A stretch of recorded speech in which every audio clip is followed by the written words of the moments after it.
ঢাকায় চলচ্চিত্রের ইতিহাসে মুকুটহীন নবাব নামে পরিচিত আনোয়ার হোসেন জীবদ্দশাতেই আড়ালে চলে গিয়েছিলেন। মৃত্যুর পর তার স্মৃতি যেন ধীরে ধীরে নিরুদ্দেশ হয়ে গেল।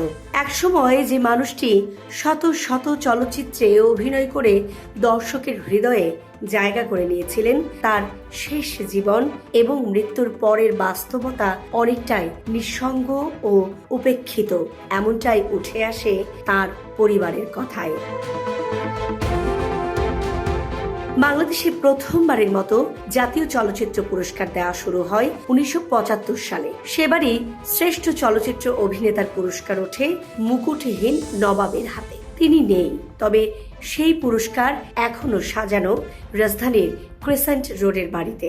তার হাতে শোভা পেয়েছে 21 পদক সহ অসংখ্য পুরস্কার ও আজীবন সম্মাননা। পুরস্কারের স্মারকগুলো আনোয়ার হোসেনের ক্রিসেন্ট রোডের বাসায় এখনো যত্ন করে সাজিয়ে রেখেছেন তার স্ত্রী নাসিমা আনোয়ার। তিনি বলেন, শেষ নিঃশ্বাস পর্যন্ত তার একটাই আফসোস ছিল, অভিনয়টা আর করা হলো না। আনোয়ার হোসেন অসুস্থ থাকার পরও শিল্পী নির্মাতা সবার কথা সব সময় মনে করতেন। 2001 সালে শরীর খারাপ হতে শুরু করে। তারপর থেকেই দূরত্ব বাড়তে থাকে প্রিয় প্রাঙ্গণ থেকে। অসুস্থতা নিয়েই সবশেষ অভিনয় করেন ঘানি সিনেমায়। তারপর বাসার 4 দেয়ালের ভেতরেই কাটে দিনগুলো। সে সময় খবর নেয়নি কেউ। 2013 সালে চির বিদায় নেন আনোয়ার হোসেন।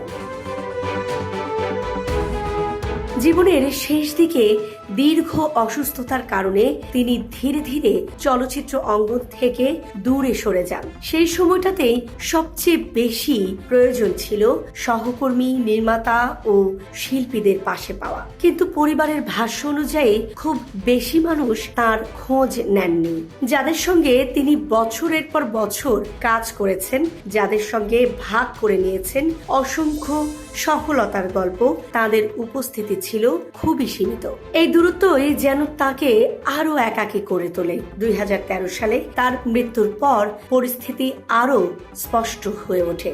জন্মবার্ষিকী বা মৃত্যুবার্ষিকী এলেও চলচ্চিত্র অঙ্গনের পক্ষ থেকে তেমন কোনো আয়োজন বা স্মরণ অনুষ্ঠান চোখে পড়ে না। পরিবারের সদস্যরা নিজেদের মতো করে দিনগুলো পালন করেন, কিন্তু বৃহত্তর পরিসরে সেই স্মরণ যেন অনুপস্থিত। এতে তারা সরাসরি কোনো অভিযোগ না করলেও এক ধরনের শূন্যতা ও হতাশা যে কাজ করে তা তাদের কথাই বোঝা যায়।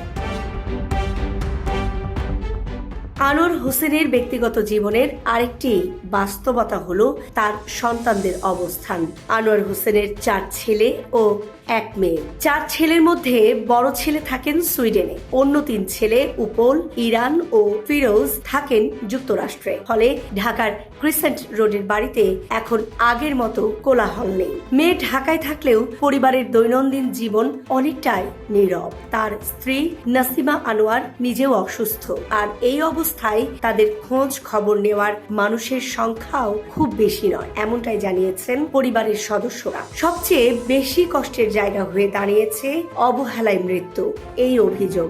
বিভিন্ন সময় কিছু গণমাধ্যমে এমন দাবি করা হলেও পরিবার তা স্পষ্টভাবে অস্বীকার করে। তাদের বক্তব্য, পরিবারের পক্ষ থেকে কখনোই তাকে অবহেলা করা হয়নি, বরং শেষ সময় পর্যন্ত যথাসাধ্য যত্ন নেওয়া হয়েছে। তবে একই সঙ্গে তারা মনে করেন চলচ্চিত্র অঙ্গনের মানুষজন যদি নিয়মিত যোগাযোগ রাখতেন, খোঁজ খবর নিতেন, তাহলে হয়তো তার শেষ দিনগুলো আরো কিছুটা স্বস্তিতে কাটত। অথচ এই মানুষটি 1967 সালের নবাব সিরাজউদ্দৌলা ছবিতে অভিনয় করে হয়ে উঠেছিলেন দর্শকদের হৃদয়ের নবাব। তার অভিনয়ে ফুটে উঠেছিল দেশপ্রেম, বেদনা আর এক অনন্য আবেগ, যা প্রজন্মের পর প্রজন্মকে ছুঁয়ে গেছে।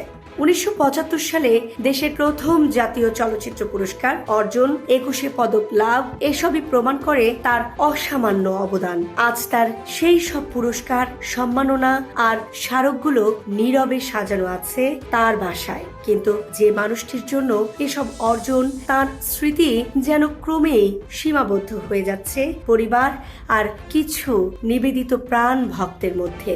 এই বাস্তবতা শুধু আনোয়ার হোসেনের গল্প নয়, বরং বরং আমাদের চলচ্চিত্র অঙ্গনের এক কঠিন সত্য, যেখানে জীবনের আলো ঝলমলে সময় পেরিয়ে গেলে অনেক শিল্পীকেই ধীরে ধীরে ভুলে যাওয়া হয়। তবুও সত্য এই যে শিল্পী কখনো পুরোপুরি হারিয়ে যান না। তার কাজ, তার সৃষ্ট চরিত্র, তার সংলাপ সবই সময়ের সঙ্গে বেঁচে থাকে। তাই যতদিন বাংলা সিনেমা থাকবে ততদিন শ্রদ্ধার সঙ্গে উচ্চারিত হবে এই মুকুটহীন নবাবের নাম। Desk report, Dhaka express.